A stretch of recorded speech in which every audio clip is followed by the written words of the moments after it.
இப்போ ஃபியூ சில படங்கள் சரியாக போகலை. அதுக்கப்புறம்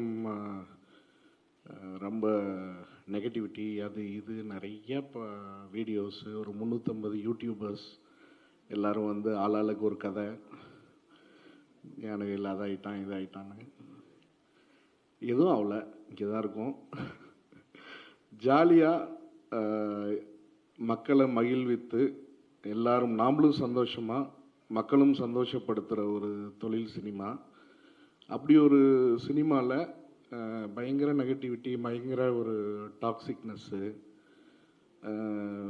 ஐயோ அவருக்கு அவ்வளோ கடன் இருக்குது இவ்வளோ கடன் இருக்குது. இன்றைக்கி எனக்கு தெரிஞ்சு இண்டஸ்ட்ரியில் கடனே இல்லாத ஒரு ப்ரொடியூசர் நான் தான், அதை நான் அனௌன்ஸ் பண்ணிக்கிறேன், சரிங்களா? அதனால் யாரும் வந்து பிரச்சனை இல்லைன்னு சொல்கிறவங்கள விட ஐயோ பாவம் ரொம்ப நல்லவர் ரொம்ப பிரச்சனையில் இருக்காருன்னு சொல்கிறவங்க ரொம்ப ஆபத்து. அந்த வேர்டு வேண்டாம். யாரும் பாவம் இல்லைங்க, எல்லாருமே நல்லா தான் இருக்கிறோம், நல்லா தான் இருப்போம். இந்த வருஷம் சிறப்பாக அமையும். இந்த நேரத்தில் முக்கியமாக ஒரு 5 பேருக்கு நான் நன்றி சொல்லியே ஆகணும். ஒன்று வந்து சூர்யாண்ணா. என்ன நடந்தாலும் ஸ்டேஜில் வந்து அழுதுட்டு எனக்கு அண்ணன் மாதிரி தம்பி மாதிரி அப்படி இப்படின்னு அழுதுட்டு பின்னாடி போய் நடு ரோட்டில் விட்டுருவாங்க. அதெல்லாம் எந்த ஒரு விஷயமும் இல்லாமல் அழகாக எந்த ஒரு டென்ஷனும் காட்டிக்காமல் என்னையா உனக்கு பிரச்சனைன்னு சொல்லி என்னை சப்போர்ட் பண்ணி என் கூட நின்று, எனக்கு தெரிஞ்சு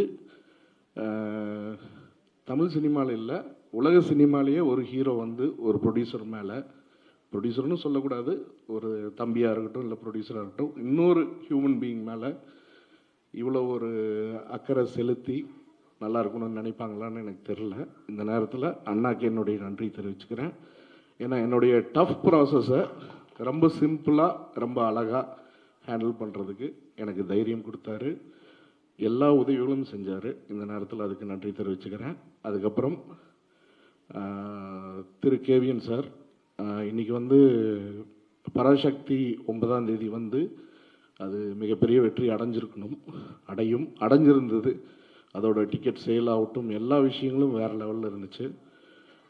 தமிழ் சினிமாவுடைய மைல்ஸ்டோனை வேறு ஒரு லெவலுக்கு கொண்டு போய் வைக்கக்கூடிய புக்கிங்ஸ் நடந்திருந்தது. ஒரு தயாரிப்பாளராக போன மாதம் நாங்கள் டிசம்பர் மாதம் இந்த படத்தை ரிலீஸ் பண்ணியிருக்க வேண்டியது. ஆனால் ஒரு சில காரணங்கள்னால பண்ண முடியாமல் போச்சு.